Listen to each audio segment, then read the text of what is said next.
Don't let me down. Atenas é a atual capital da Grécia e foi fundada pelos povos jônios na antiguidade. Como antes eles tinham poucas terras férteis, que você já deve ter visto no meu vídeo sobre Grécia Antiga, eles desenvolveram seu próprio comércio no Mediterrâneo. Atenas é conhecida principalmente por suas reformas políticas e sociais, que não ocorreram tanto em Esparta. No início, Atenas foi governada por reis, chamados de basileus. Professor, e o que eram isso? Eles eram reis que eles eram muito poderosos e exerciam funções como chefes supremos. Sacerdotes, juízes, até mesmo eles exerciam a função de comandantes de exércitos. Eles também tinham um grande apoio da aristocracia, que eram os chamados eupátridas. O que é que acontece? Com esse forte poder da aristocracia, os chamados os pertencentes à classe dos eupátridas, eles começaram a se organizar e desenvolver uma oligarquia, que é o chamado poder de poucos, que você também deve ter visto no vídeo anterior sobre Grécia Antiga. A divisão da sociedade ateniense, ela era da seguinte forma. Nós tínhamos em primeiro lugar os eupátridas, que eu acabei de citar, que eram justamente os proprietários das melhores terras. Era a chamada aristocracia rural, tá, gente? Logo abaixo, nós tínhamos os georgoi. E o que eram os georgoi? Eles eram justamente os pequenos agricultores, os proprietários de terras pouco férteis. Eles também desenvolviam a agricultura para a subsistência. Então, era uma forma de se desenvolver que não eram muito ricos, mas eles ali estavam presentes e perto dos eupátridas. Abaixo dos georgóis, nós temos os demiurgos, que era um grupo formado simplesmente por comerciantes e artesãos, que também foram importantes para o desenvolvimento de Atenas, tá? Por mais que eles estivessem abaixo dos eupátridas e georgóis, isso não quer dizer que eles eram menos importantes para o desenvolvimento de Atenas. Por último, nós temos, ou melhor, por penúltimo, nós temos os metecos, que eram os chamados estrangeiros ou homens livres que atuavam como comerciantes e artesãos. Na Grécia Antiga, existe um grande problema com os estrangeiros, e a gente vai ver principalmente isso em Esparta, que vai ser tema do nosso próximo vídeo. Mas aí você tem que prestar atenção no seguinte: se a Hélade, que hoje conhecemos como Grécia, foi desenvolvida, foi construída através de invasões, o estrangeiro não era tão visto com bons olhos. Então, os metecos eram justamente os estrangeiros ou até mesmo homens livres que atuavam como comerciantes e artesãos. E agora sim, por último, nós temos os escravizados, que eram justamente prisioneiros de guerras ou por dívidas. Como assim, professor? Preso por dívidas? Exatamente. Não era SPC ou Serasa naquele tempo, não. Naquele tempo, se você devesse a algum órgão, alguma pessoa que tivesse um certo prestígio e você não pagasse, você iria ter que cumprir sua pena sendo escravo de alguém. E quais seriam seus afazeres? Eram vários. Você poderia ser mineiro, você poderia ser um ferreiro, você poderia ser um agricultor, professor, poderia sim. Iria ter que estudar conteúdos, iria ter que ministrar aulas para alguns familiares, sejam crianças ou não daquela família, mas iria ter que aprender a profissão e até mesmo afazeres domésticos. Pessoal, quando eu citei lá no começo do vídeo que a Atenas ela é marcada principalmente por grandes reformas políticas, eu não estava brincando. Nós temos primeiramente com Drácon, que era um legislador. Ele que foi do período 650 a 600 anos antes de Cristo e caracterizou a sua reforma política como quem criou as primeiras leis escritas de Atenas e estabeleceu penalidades severas para quem não cumprisse, tá?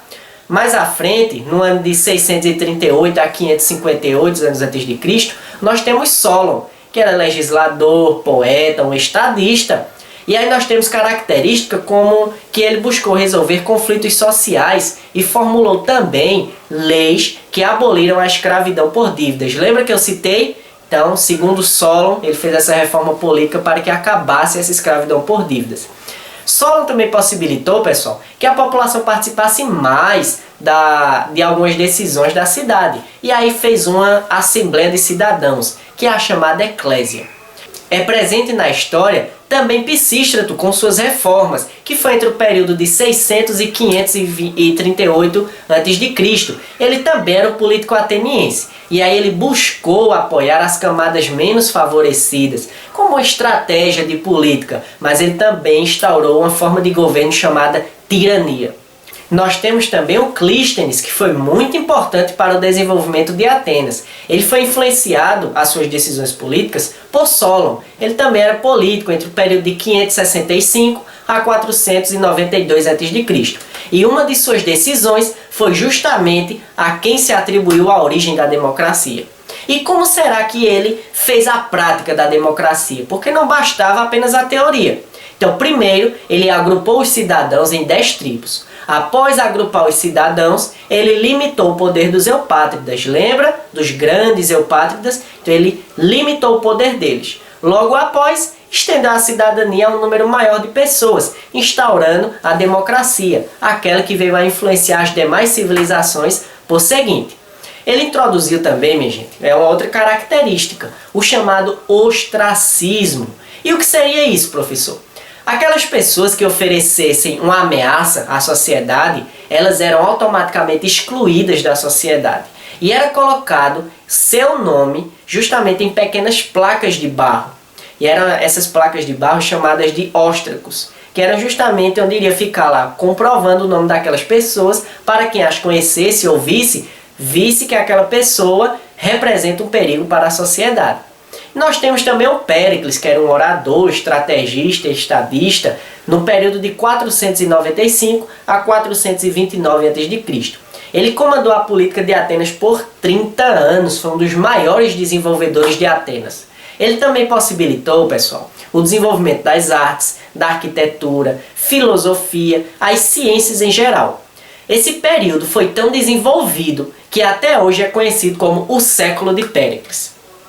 E aí talvez você ainda tenha ficado com aquela pulga atrás da orelha. Como é que a democracia ela era organizada? Então, poderia todo mundo governar, se dispor a governar? Como é? Tinha grupos, não tinham? Veja bem, nós tínhamos alguns grupos importantes na democracia. Nós tínhamos os estrategos, que eram justamente grupos de 10 cidadãos, eleitos anualmente, claro, que exerciam comando militar e aplicavam as leis que iriam funcionar naquela determinada cidade, que é Atenas. Nós temos o Tribunal de Eliastas. Que é isso, professor? Era um tribunal popular formado por 6.000 cidadãos, isso mesmo, sorteados anualmente. Eles iriam julgar, pessoal, as questões da cidade, se estava correto ou não. Nós temos em terceiro lugar a Eclésia. Lembra que eu citei ela no começo do nosso vídeo? Era justamente uma assembleia popular de cidadãos. Ela era convocada conforme a necessidade, ou seja, não existia uma data marcada. Quando ocorria uma necessidade, aí haveria essa assembleia. E tinha também poderes relacionados à administração. Não pense que era algo apenas de conversas. Ela tinha poderes também ligados às leis, à aplicação dessas leis e entre outras atribuições.